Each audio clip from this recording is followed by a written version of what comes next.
Bapak Gubernur itu sejak awal sudah menyampaikan bahwa saya ini harus dan wajib memberikan keterangan kepada KPK maupun kepada penyidik KPK.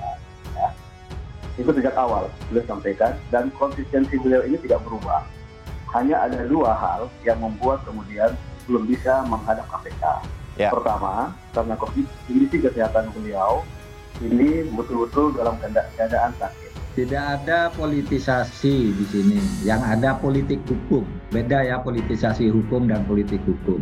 Kalau politik hukum itu adalah upaya untuk menegakkan hukum sesuai dengan arah yang telah ditetapkan oleh negara. Kalau politisasi hukum itu mempermainkan hukum melalui kegiatan atau kekuatan politik. Ini tidak ada, memang begitu hukumnya, di mana politik hukum kita mengatakan untuk memberantas korupsi harus dilakukan penegakan hukum atas setiap kasus korupsi dengan sungguh-sungguh, dan ini sudah dilakukan seteliti mungkin dan sesungguh-sungguh mungkin dilakukan oleh KPK dan PPATK. Jadi saya mau mengatakan bahwa Pak NMB sekarang dalam keadaan sakit sangat serius, dan kami sudah melaporkan hari Jumat kemarin dengan data lengkap tentang kesakitannya ke Dokter Yohanes di KPK. Harapan kami dalam beberapa jam kemudian Pak Lukas bisa dibawa ke rumah sakit rujukannya di Singapura. Ini yang penting, soal kemanusiaan, soal kesehatan ini hak asasi. Kita bisa bicara, dia akan menjawab ketika dia sembuh. Bagaimana Pak Lukas NMB yang katanya berizin berobat Singapura, tapi ternyata jalan-jalan ke Manila, juga jalan-jalan ke Genting Island. Yang di dua tempat itu malah saya justru dapat dokumen sedang bermain judi di Genting Island maupun yang di Manila.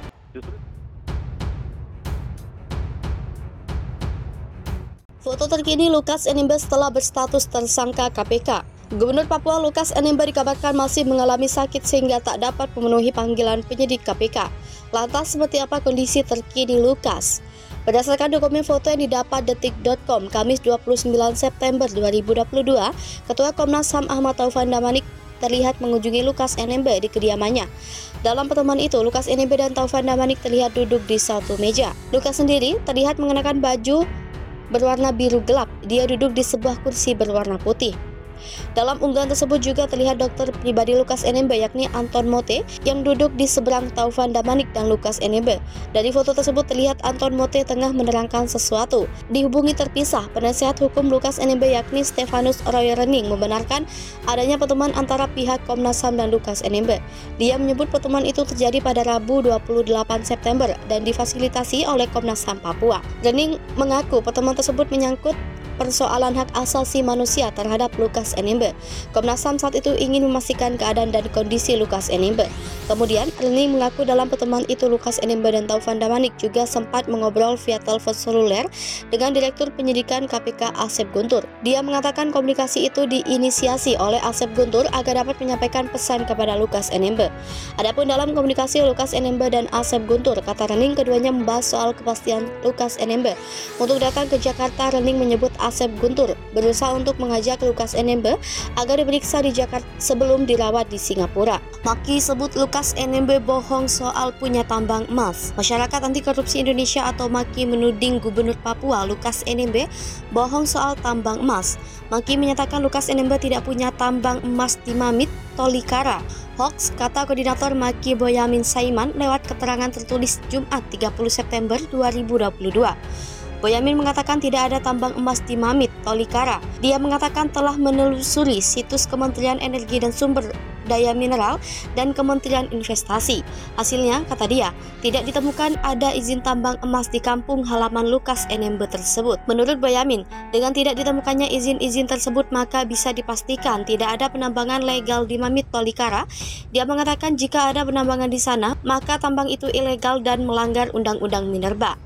Boyamin mengatakan di Papua hanya ada 3 perusahaan yang beroperasi di sektor tambang emas. Pertama adalah PT Trident Global Garmindo di Nabire dan Dogiyai.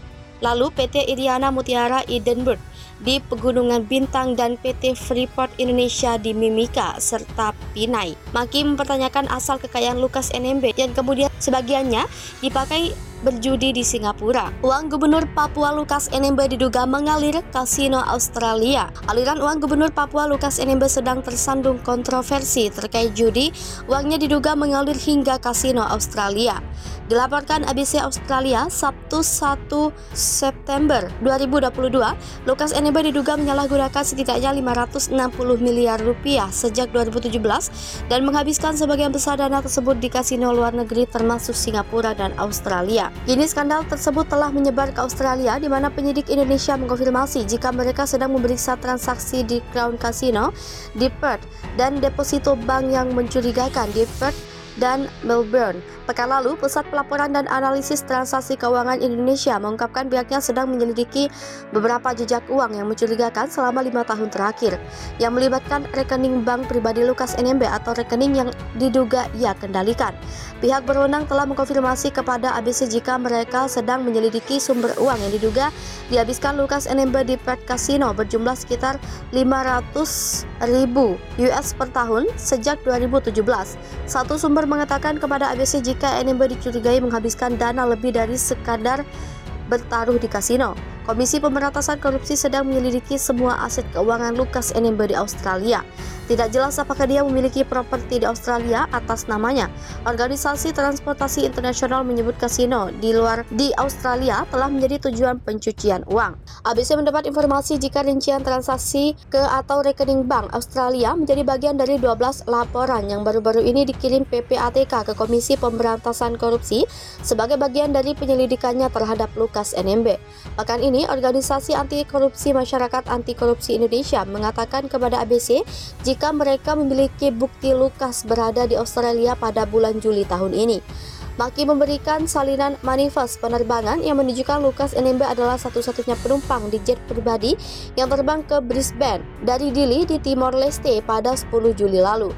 Data terpisah menunjukkan dia melakukan penerbangan pulang pada 14 Juli.